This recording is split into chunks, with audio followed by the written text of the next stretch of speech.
नमस्कार दर्शक बंधु आपण माने राजजक सीरियल रे देखिबा को पाइबे जे आयन पानी नेकी दियांक पई आसुथिबे सेते बेले मिस्टर साहू कॉल करबे आ आयन मिस्टर साहू को कॉल रिसीव करी कहबे कि कुहंतु मिस्टर साहू मोर ऑफिस पई लेट होची या परे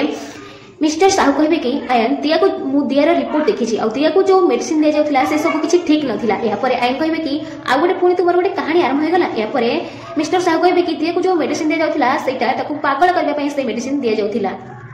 कहीं जने चाहूला दिया अनस्टेबल हो जाऊ आउ से एमती मेडिसिन दिया को दौला यापर आईन कहे कि आपण कथा मु केमिति विश्वास करी आपण तो जड़े वकिल ना आउ मैनिपुलेट करबा आपणकर काम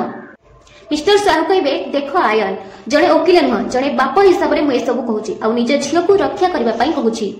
तुम्हें निजे चिंता कर दिए जिते किसी बुझी पार ना अन्य कौटी हजि जाऊला सेटा तार भूल नथिला आईन टिके इमोशन हो कहे कि मुझे सतरे भूल करी ताने दिया कौन एत दिन जाए निर्दोष मिस्टर साहू कहे एबे भी तमें दिया को भल पाओ आउ तुम मन निश्चय जापर कौट ना कौट गोटे निश्चय किसी गड़बड़ अच्छी यापर आईन कहे कि मते भाविया टिके समय दरकार